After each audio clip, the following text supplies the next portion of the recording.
call me the sage from South Central. Others call me the czar of common sense. But you can call me Larry Elder. And you're invited to join me tonight, starting at 7, right here on AM 560, The Answer. Dan and Amy updating what we know about the Vegas shooter and the Vegas shooting.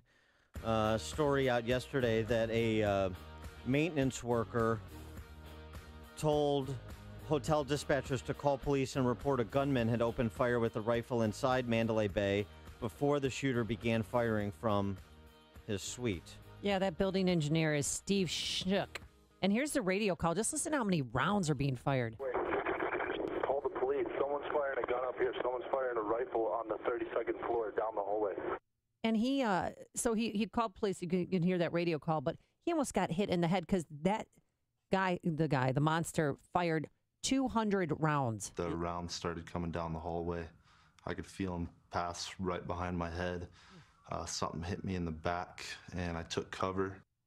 And so, the police are still trying to get, it seems to me, a handle on the exact timeline of what happened when. We've had the revision to what happened with that security guard who was shot through the door and through his leg, who then used his walkie-talkie to call down to hotel security. So this is still coming into focus. Some other things have also occurred. One is his girlfriend has been added to the travel watch list. Oh. So the federal travel watch list. So they may not be exactly done with her, as obviously you've got a couple of hundred investigators still pouring through every detail of his life and the lives of those around him. And then some initial results from his autopsy. Yeah, this is pretty fascinating. An exam of the shooter's brain revealed no abnormalities. And again, his girlfriend, Miss Danley, said previously she had no concerns about his mental health. So how are we to understand why he did what he did, if we'll ever understand it? For more on this topic, we're pleased to be joined again by our friend, Theodore Dalrymple, who is a psychiatrist, worked in the prisons in England as a prison psychiatrist. He's also an accomplished author. He is the new book, and he writes for City Journal as well, which is a publication of the Manhattan Institute, a number of books, including his new book, The Proper Procedure and Other Stories. Theodore Dalrymple is always a great read. Theodore Dalrymple, thanks for joining us. Appreciate it. Thank you. So you penned a piece about this recently before the autopsy results were made public, but you talked about kind of the unknowable with respect to the Vegas shooter, and we seem to have more people saying this, kind of including police saying, we're never really going to probably know why he did what he did or what the triggering event was, and that's sort of the direction that you take in your piece. Yes. Well, I've asked a lot of people. I've said, well, what would be an explanation that would satisfy you, and that would make you say, well, now I understand why he did it. And actually, no one has ever been able to explain it or come up with an explanation that would satisfy him, because whatever explanation you can think of still wouldn't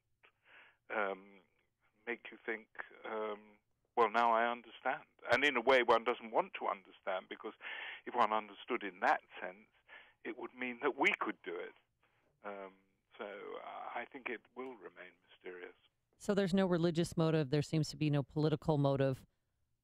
Mental illness. I mean, he was on an anxiety medication, and according to his girlfriend, and a leak from NBC News, they said that he would lie in bed sometimes and scream, "Oh my God," and just lie there and moan and scream that repeatedly. That's seems like a sign of some type of mental illness, don't you think? Well, he, by definition, is an unusual man. But on the other hand, whatever you're likely to find about him, you would find that there are thousands of people in a very similar state. So let us suppose, for example, that he's got a paranoid personality. I'm not saying he did have a paranoid personality, but let us suppose he did have a paranoid personality and he had a tendency to believe that people were against him or laughing at him or so on and so forth. You might say, well, that would explain why he loosed off at hundreds of people whom he didn't know. But on the other hand, there are thousands of people, hundreds of thousands of people with such a personality. and they don't loose off at and kill 50 people and then presumably try and kill 500 people. And presumably he wanted to kill as many people as he could. You're a colleague of yours at City Journal, Seth Barron, who's the associate editor, had an interesting piece, "Killing for Kicks?" ? And he essentially said, okay, well, so now, and particularly now with the autopsy results, so now if it's not physiological, then maybe it has something to do with character and appetites, at least as a contributing factor. And he talks about Paddock's life of indulgence and addiction, ostensibly, both with respect to gambling, his consumption of prostitutes, and that the mind-rotting effect on that once you, to kind of reference scripture, once you turn from sensitivity to indulging every sensuality. Yes, but again, it always comes. You always come up against the false positive and the false negative problem. I mean, there are probably hundreds, thousands of people like that, and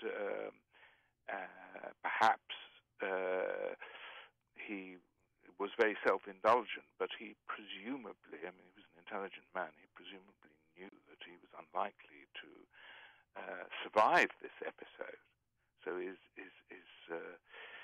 his suicide, as it were, a sign of self-indulgence?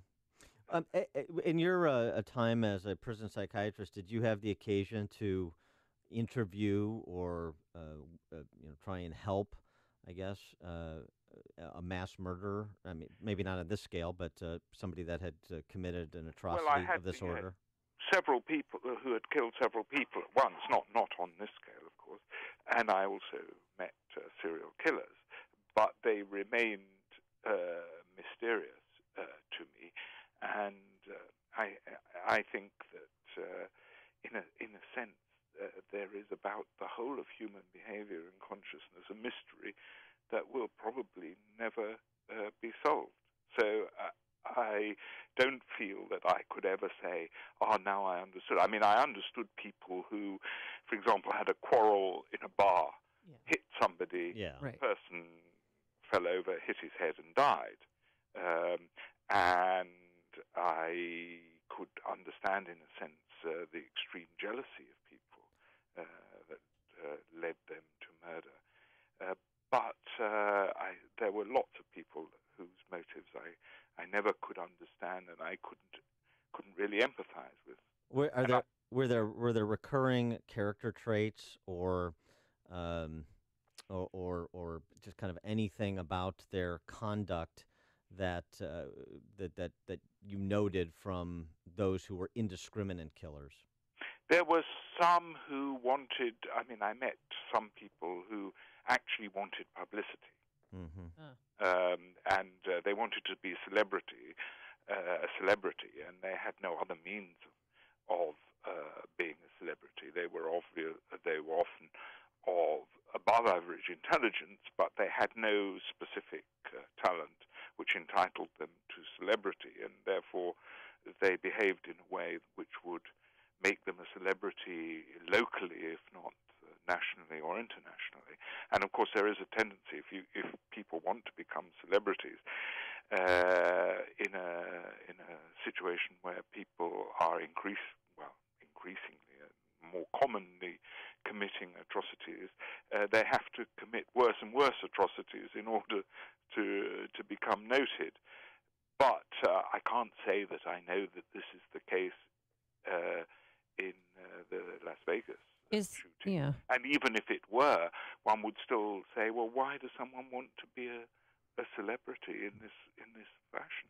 Right. Well, we know he engaged in high-risk behavior, the gambling and the prostitutes, where he'd tie him up and have, rape scenarios. But is it possible that he had daddy issues? I mean, his dad was a known bank robber on the FBI's 10 most wanted list, was described as psychopathic or a sociopath. And he previously had said, according to this prostitute that came forward, that, I'm bad to the bone, kind of referencing his father. So is it possible, at 64, to have daddy issues or to try to outshine his father?